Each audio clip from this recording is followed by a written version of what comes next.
Security guard in Vegas shooting not innocent after all, fled the country while still bleeding. Here's why. Less than a month after the devastating shooting that took place in Las Vegas, Nevada, Americans still have more questions than answers. The shooting, which took place from a hotel suite, hundreds of feet in the air, rained literal hell down on hundreds of innocent concert-goers. The death toll was over 50, with more than 500 more wounded. One of the biggest questions that have needed to be answered is one concerning the first security guard on the scene. The Mandalay Bay hotel security guard, Jesus Campos, was the first to call in the shooting to their security department, and he himself was shot in the process. The only problem is that Campos has changed his story multiple times and dodged interviews. Now, according to the Daily Mail, we learned that Campos not only ducked out of his interviews, but rented a car and left the country. Jesus Campos, the Mandalay Bay security guard who's a key witness in the Las Vegas shooting, skipped town just days after the massacre, a new report reveals. On Wednesday, Fox News' Tucker Carlson received a document showing that Campos re-entered the country from Mexico a week after the shooting. The Customs and Border Patrol document didn't say how long he had been in the country, or his reason for traveling south of the border. All it showed was that he crossed back into the U.S. on October 8 via the San Ysidro border check in California and appeared to be driving a rental car with California plates. Fox News obtained a document showing Jesus Campos, crossed into the U.S. from Mexico on October 8, a week after the Las Vegas shooting.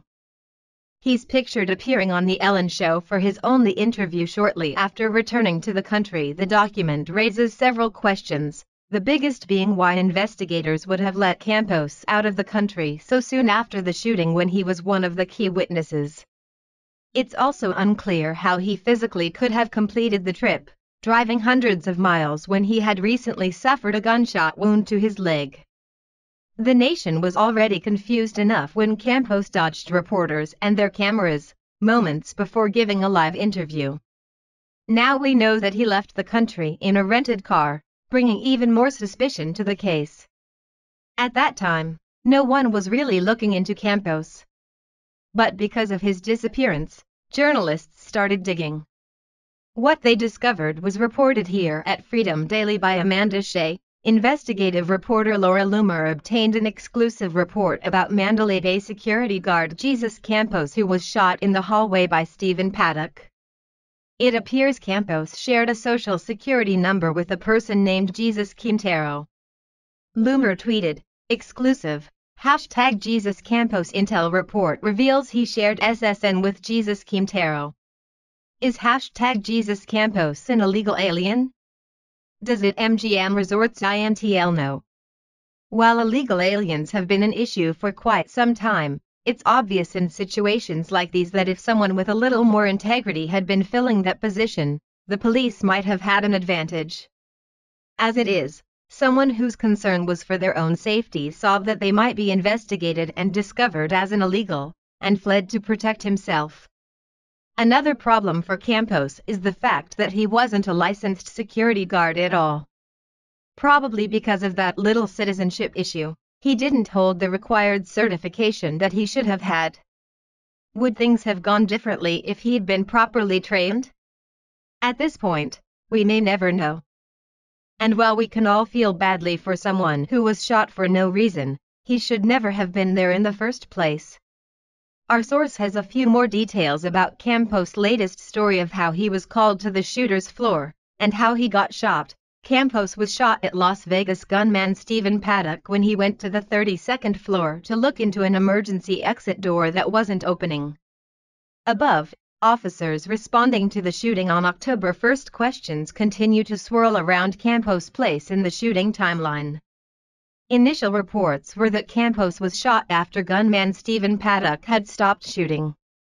Then police changed the timeline to say he was shot before the shooting commenced. The most recent timeline says he was shot shortly after Paddock went on the rampage. He resurfaced 2 weeks ago when he sat down for an interview with Ellen DeGeneres, saying it would be the first and only time that he talked about the matter. In the interview, Campos gave his recollections of the night but didn't reveal much new information. Ellen, who typically interviews actors and viral stars, didn't press him with questions on the ever-changing timeline. Here's the video of his explanation on Ellen. To say that Ellen's questions were softballs would be an understatement. Obviously she's not an investigative journalist, and it makes one wonder if that's why he chose her venue to tell his story. As of this time, this is the only live interview he's given, and he's given no explanation for his conflicting stories.